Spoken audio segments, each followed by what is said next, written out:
Sobat Viking, kembali lagi di Kisah Inspirasi Sahabat Sri Boga. Kenalkan, saya Chef Putra dari SCC Surabaya.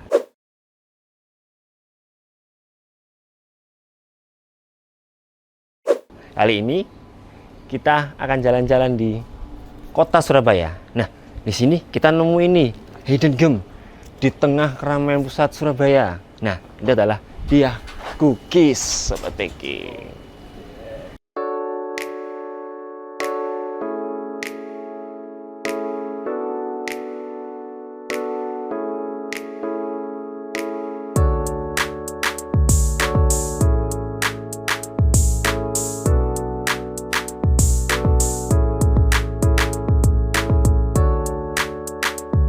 Halo, Assalamualaikum. Saya Ibu Dyah Arfianti dan di sebelah saya ini adalah saya Bapak Muhammad Rofi sebagai suaminya Ibu Dyah Arfianti. Kami adalah owner dari Dyah Cookies. Kalau awal mula berdirinya Dyah Cookies itu panjang sekali ya Pak ya. Bener. Kita mulai jualan kue itu tahun 2001. Saya menikah sama beliau ini tahun 2000. Nah, saya itu mulai bikin belajar kue kering itu ketika saya datang ke rumah saudaranya suami ini, kok kuenya enak-enak. Akhirnya saya belajar untuk bikin kue kering. Nah, tahun 2001 saya memberanikan diri untuk jualan kue kering dengan harga 10.000 per toples ya Pak ya. Iya. Kita Ingat bikin saya sendiri. memang harganya segitu ya, masih harga 10.000. 10.000 per toples dengan 3 item, kastengel, choco stick, sama putri salju. Nastar belum ya? Belum, nastar belum ada. Nah, di situ awal jualan saya itu laku 50 toples. Itu waduh senengku banget. Yang akhirnya membuat kepercayaan diri saya itu tumbuh dan berani untuk berjualan. Itu memulai usaha Dyah Cookies dari ruang tamu dan teras rumah. Jadi saya belum punya outlet, baru-baru aja saya punya outlet. Jadi saya dulu bikinnya itu ya di teras rumah, terus majang kue-kuenya di ruang tamu. Pasang rak kalau nggak salah itu Maya. Ya, Jadi ada rak. ruang tamu itu kita beri rak, kue-kue yang sudah jadi, sudah kita kasih stiker ala-ala kita, itu kita pajang di rak di ruangan tamu yang tempat saya tinggal ini, yang sekarang jadi toko ini. Ya, betul. Kita itu memulai usaha Dyah Cookies ini dari kue kering. Jadi awalnya kita itu hanya memproduksi kue kering aja, dan yang pertama yang kita bikin itu cuma 3 item seperti yang saya ceritakan tadi, kastengel, putri salju, sama choco chip. Nah, berawal dari 3 item itu lama-lama berkembang mengikuti tren. Apa nih yang sekarang lagi tren, terus kita coba trial, kita jadikan menu di Dyah Cookies, dan sekarang kita sudah memiliki 28 item kue kering yang siap dijual. Gitu ya Pak ya? Bener. Ya. Yang disukai sama banyak penggemar Dyah Cookies, terutama kue kering ini loh Mas, tak tutup ini Mas. Ini nastar ini Mas. Ini mulai dari para pejabat ini suka sama sekali sama ini. Ya, jadi nggak saya sebutkan pejabatnya, tak rasa sudah tahu sendiri. Banyak sekali. Yang ini suka. Ini yang paling digemari. Nastar ini, nastarnya Dyah Cookies pokoknya. Ini juga salah satu produk andalan di Dyah Cookies. Nggak cukup ini aja, ini kan untuk jenis-jenis yang gurih. Yang untuk yang coklat-coklat ini juga nggak mau kalah ini. Choco stick. Ini choco stick, lihat ini. Nih lembaran coklatnya ini. Nah, mantep nggak ini? Nah, karena lihat. kita memang produk homemade, jadi ya menceng-menceng sidik nggak apa-apa ya, namanya juga homemade kan gitu. Masih belum skala pabrik. Kalau sudah skala pabrik itu kan pakai mesin. Kita masih banyak menggunakan tenaga manusia, nggak apa-apa. Justru itu akhirnya kita bisa mempekerjakan banyak tetangga. Sip. Iya, karena kemarin tuh sempat diskusi ya sama putri saya yang memang dia pegang untuk marketingnya, pakai Dyah roti tuh kok kurang menjual ya namanya ya. Makanya akhirnya kita menggunakan Aku Roti, jadi lebih gampang diingat kayak gitu. Jadi ini Aku Roti, terus ada apa bawahnya ini? Aku Roti teman kamu tiap hari. Nah, supaya orang-orang makan roti tiap hari gitu. Kita itu punya beberapa varian yang memang best seller dan disukai sama customer Dia Cookies. Salah satunya ada blueberry cream cheese yang kebetulan hari ini habis karena memang sangat digemari ya. Terus ada tiramisu, ada abon, ada smoked beef. Nah ini smoked beefnya seperti ini. Oh, gede-gede rotinya seperti ini. Nah roti kita ini lembut, sangat halus sekali teksturnya karena kita juga menggunakan tepung dari Sri Boga yaitu double zero. Kalau pengalaman berkesan tuh banyak banget ya, secara kita kan perjalanannya udah bertahun-tahun. Tapi memang kita itu baru fokus untuk usaha Dia Cookies itu di atas tahun 2010. Ya. Karena beliau kan tahun 2010 itu kena PHK ya Pak. Waduh guys, itu masa-masa terberat lah. Masa apa ya? Bukan kritis lah, masa-masa susah. Iya, Masa-masa susah untuk kita. Karena kita harus harus bayar ini, harus biaya hidup anak. Nah, kita harus tetap berjuang lah, paling tidak itu tiap hari kita harus makan. Iya betul.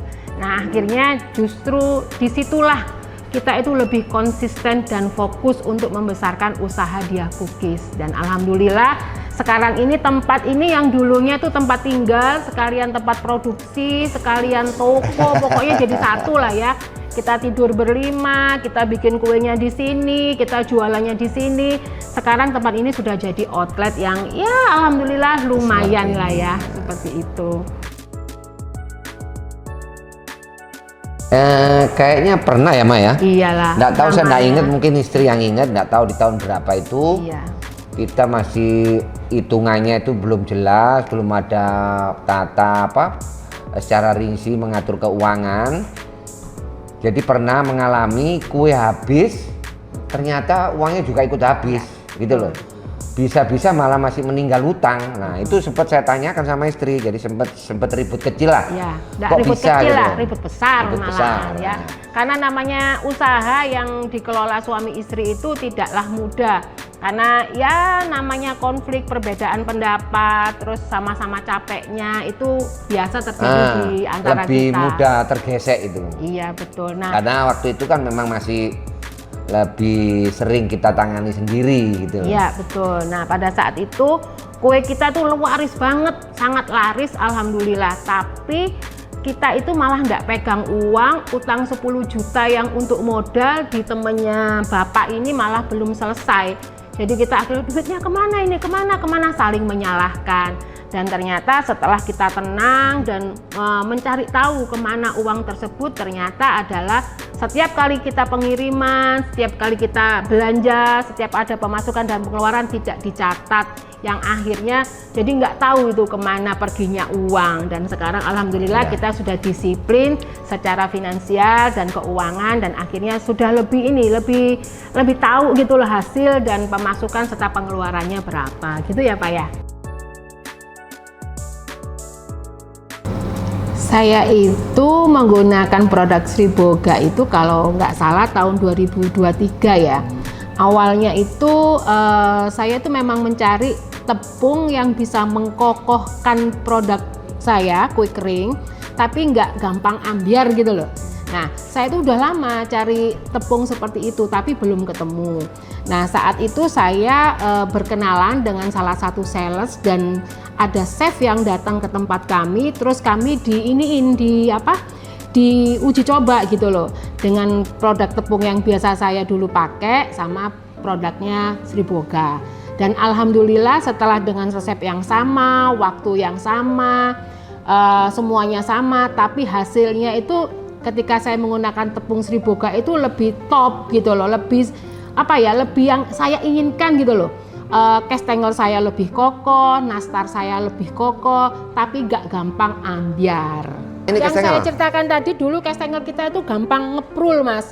Jadi kita agak sedikit riskan gitu kan kalau untuk menempati di toples. Nah, sejak saya pakai Sri Boga, dia ini jadi lebih kokoh loh kan. Jadi lebih cantik tampilannya, nggak melebek gitu loh Mas, apa itu bahasa nih, nggak meleber. Nah ini salah satu keuntungan pakai tepung Sriboga. Tetap kokoh tapi prul.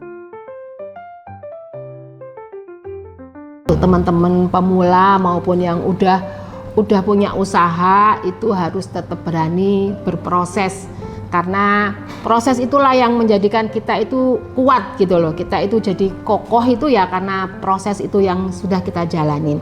Dan carilah motivasi apa yang membuat kita itu harus terus berjuang, karena motivasi itulah yang menguatkan kita, yang akhirnya menjadikan kita itu punya semangat untuk berjuang. Gitu ya Pak? Betul. Aku bisa nambahin betul gitu aja.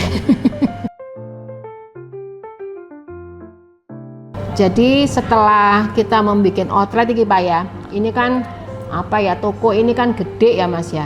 Kalau cuman diisi sama kue kering kok kayaknya kurang ada variasinya. Melompong lah katanya orang kan gitu. Nah akhirnya kita berpikir produk apa nih yang bisa kita jual lagi selain kue kering.